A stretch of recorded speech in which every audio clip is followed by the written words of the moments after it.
Hi welcome back to my channel ಗೌಡುಡ್ಗಿ ನಮ್ಮು channel subscribe ಮಾಡ್ಕೊಂಡಿಲ್ಲ ಅಂತ ಹೇಳಿದ್ರೆ ಪ್ಲೀಸ್ ಸಬ್ಸ್ಕ್ರೈಬ್ ಮಾಡ್ಕೊಳ್ಳಿ ಆ್ಯಂಡ್ ಈ ವಿಡಿಯೋ ಇಷ್ಟ ಆದಲ್ಲಿ ಕಮೆಂಟ್ ಮಾಡಿ ಆ್ಯಂಡ್ ಶೇರ್ ಮಾಡಿ ಲೈಕ್ ಮಾಡಿ ಸೊ ದಟ್ ಇವತ್ತೇನಂತ ಹೇಳಿದ್ರೆ ತಮ್ನೈಲಲ್ಲಿ ನೀವು ಆಲ್ರೆಡಿ ನೋಡಿರ್ತೀರಾ ಏನು ಇವತ್ತಿನ ವ್ಲಾಗ್ ಅಂತ ಹೇಳಿ. ಎಸ್, ಇವತ್ತು ನಮ್ಮೂರಿನಲ್ಲಿ ಅಟ್ಟಿಮಾರಮ್ಮನ ದೇವಸ್ಥಾನ ಮತ್ತು ಅದ್ರ ಮಾರನೇ ದಿನನೇ ಮಂಚಮ್ಮನ ದೇವಸ್ಥಾನ ಓಪನ್ ಆಗ್ತಿದೆ. ಸೊ ತುಂಬ ಅಂದರೆ ತುಂಬ ಜೋರಾಗಿ ಈ ಒಂದು ದೇವಸ್ಥಾನಗಳನ್ನ ಓಪನ್ ಮಾಡ್ತಿರ್ತಾರೆ. ನೀವೇ ನೋಡ್ತಿರ್ಬೋದು ಎಷ್ಟು ಲೈಟಿಂಗ್ಸ್ ಎಲ್ಲ ಬಿಟ್ಟು ಹೇಗೆ ಅಲಂಕರಿಸಿದ್ದಾರೆ ಅಂತ ಹೇಳಿ. ನಾನು ಮತ್ತು ನನ್ನ ತಂಗಿ ಮತ್ತು ಪಾಪು ಕರ್ಕೊಂಡು ಹೋಗಿದ್ವಿ. ನೀವು ನೋಡ್ತಿರ್ಬೋದು ಯಾರು ಪರಿಚಯ ಅಂದರೆ ಅವ್ರ ಮುಖ ನೋಡ್ದೇ ಹೇಗೆ ಅವ್ರ ಹತ್ರ ಎಲ್ಲ ಹೋಗಿ ನನ್ನ ಮಗಳು ಆಟ ಆಡ್ತಿದ್ದಾಳೆ ಅಂತ ಅವ್ರ ಹತ್ರ ಹೋಗ್ಬಿಟ್ಟು ನಮ್ಮ ಹತ್ರ ಬರ್ತಾನೆ ಇಲ್ಲ. ಅಷ್ಟರಲ್ಲೇ ಏನು ಇವತ್ತು ನಮ್ಮ ಊರಿಗೆ ಗಜರಾಜನ ಕರೆಸಿದ್ವಿ, ಅದನ್ನು ಕರ್ಕೊಬರಕ್ಕಂತ ಹೇಳಿ ದೇವ್ರ ಮೂಲಕ ಹೋಗಿದ್ದು ಊರಲ್ಲೆಲ್ಲ ಮೆರವಣಿಗೆ ಮಾಡಿಕೊಂಡು ಈಗ ದೇವಸ್ಥಾನಕ್ಕೆ ಬರ್ತಾ ಇರೋವಂಥದ್ದು ನೀವೇ ನೋಡ್ತಾ ಇರ್ಬೋದು ಈ ಒಂದು ವಿಡಿಯೋದಲ್ಲಿ.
ನೀವೇ ನೋಡಿದ್ರಿ ಅಲ್ವಾ ಹೇಗೆ ಆನೆಯನ್ನು ತುಂಬ ಅದ್ಧೂರಿಯಾಗಿ ತಮಟೆ ಸದ್ದಿನ ಮೂಲಕ ಸ್ವಾಗತ ಮಾಡ್ಕೊಂಡಾದ್ಮೇಲೆ ದೇವಸ್ಥಾನದ ಸುತ್ತ ಒಂದು ರೌಂಡ್ ಹಾಕಿಸಿ ಅದಕ್ಕೂ ಪೂಜೆ ಮಾಡಿ ಅದಕ್ಕಂತಲೇ ಸಪ್ರೇಟ್ ಒಂದು ಜಾಗವನ್ನು ಮಾಡಿ ಇವತ್ತು ನೈಟ್ ಏನಿದೆ ನೈಟ್ ಇಲ್ಲೇ ಇರೋವಂಥದ್ದು.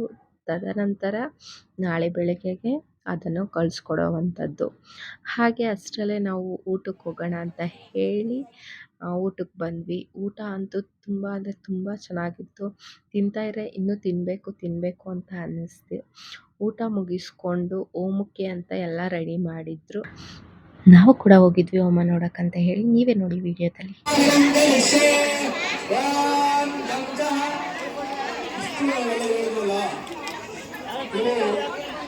ನೀರೊಳಗೆ ಹಾಕಿದ್ರೆ ಮಳೆ ಬರ್ತದೆ, ಪೈರು ಬರುತ್ತೆ, ಮತ್ತೆ ಫಸಲಾಗುತ್ತೆ, ಕಾಳುಗಳು ನಮ್ಮ ಕೈಗೆ ಸಿಗ್ತವೆ.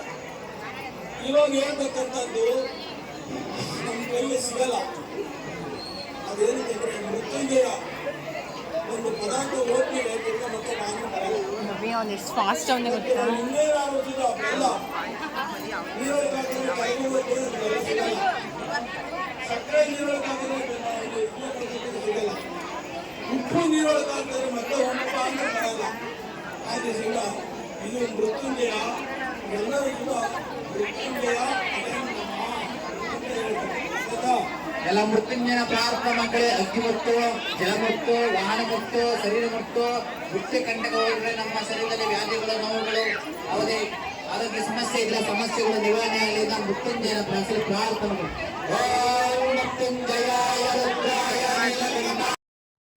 ಆ್ಯಕ್ಚುಲಿ ಏನಂತ ಹೇಳಿದ್ರೆ ನಾವು ಹೋಮೆಲ್ಲ ಮುಗಿಸ್ಕೊಂಡು ಲಾಸ್ಟಲ್ಲಿ ಹೋಗೋಣ ಅಂತ ಅಂದ್ಕೊಂಡಿದ್ವಿ.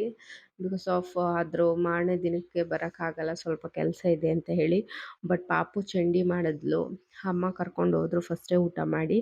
ನಾವು ಲಾಸ್ಟಲ್ಲಿ ಸ್ವಲ್ಪ ವೀಡಿಯೋ ಮಾಡೋದಿತ್ತು, ಮತ್ತು ಊಟ ಇನ್ನೂ ಮಾಡಿರಲಿಲ್ಲ. ಊಟ ಮಾಡ್ಕೊಂಡು ಹೋಗೋಣ ಅಂತ ಹೇಳಿ ಉಳ್ಕೊಂಡ್ವಿ. ಊಟ ಎಲ್ಲ ಮುಗಿಸಿ ಇಲ್ಲಿ ನಾಗರಕಲ್ಲು ಹತ್ರಕ್ಕೆ ಬಂದ್ವಿ. ಎಷ್ಟು ದೊಡ್ಡದಾಗಿ ನೀವೇ ನೋಡ್ತಿರ್ಬೋದು, ಇಷ್ಟೊಂದು ದೊಡ್ಡದಾಗಿ ನಾಗರಕಲ್ಲು, ನಾಗರೂತ ಅಂತ ಹೇಳಿ ಕರೀತಾರೆ. ಅಷ್ಟು ದೊಡ್ಡದಾಗಿ ಅದಕ್ಕೆ ಕಟ್ಟಿಸಿದ್ದಾರೆ. ಹಾಗೆ ದೇವಸ್ಥಾನದ್ದು ತುಂಬ ಅಂದರೆ ತುಂಬ ಚೆನ್ನಾಗಿ ಕಟ್ಟಿಸಿದ್ದಾರೆ. ನಾವಂತೂ ಊಟ ತುಂಬ ಅಂದರೆ ತುಂಬ ಚೆನ್ನಾಗಿತ್ತು. ಇನ್ನೂ ತಿನ್ನಬೇಕು ಅಂತ ಅನ್ನಿಸ್ತಿತ್ತು, ಆ ಥರ ಇತ್ತು. ಎಲ್ಲನೂ ಮುಗಿಸ್ಕೊಂಡು ಹೋಗೋಷ್ಟರಲ್ಲಿ ನೈಟ್ ಒಂದು 10 ಗಂಟೆ 10:30 ಆಗಿತ್ತು. ನಾವೆಲ್ಲ ಮುಗಿಸ್ಕೊಂಡು ಹೊರಟ್ವಿ, ನಾನು ಮತ್ತು ನನ್ನ ತಂಗಿ. ನೋಡ್ತಿರ್ಬೋದು ಊರಲ್ಲಿ ಎಲ್ಲ ಹೇಗೆ ಲೈಟಿಂಗ್ಸ್ ಎಲ್ಲ ಅರೇಂಜ್ಮೆಂಟ್ ಮಾಡಿದ್ದಾರೆ ಅಂತ. ಈ ವಿಡಿಯೋ ಇಷ್ಟ ಆದಲ್ಲಿ ಲೈಕ್ ಮಾಡಿ, ಶೇರ್ ಮಾಡಿ, ಸಬ್ಸ್ಕ್ರೈಬ್ ಮಾಡಿ. Thank you.